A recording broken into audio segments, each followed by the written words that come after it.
બસ જે મુખ્ય વાત કરતા હતા કે સ્થિરતા પ્રાપ્ત થાય ભાગવત કથા સાંભળવાથી, પણ આપણે ઉલટું કરી નાખ્યું. રૂપિયો પૈસો એને એને એને સ્થિર કરી નાખ્યો ને આપણે પૈસા માટે હરણફાળ કરી. સાહેબ, પૈસા અને લક્ષ્મીની અંદર પણ, ધન અને લક્ષ્મીની અંદર પણ બહુ મોટો તફાવત છે.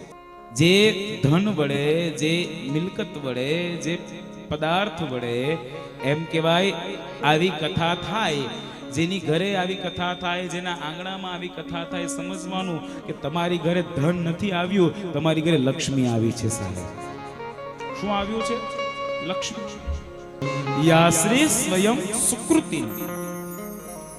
હે ભગવાન, ઓછી આપજે પણ સુકૃત લક્ષ્મી આપજે.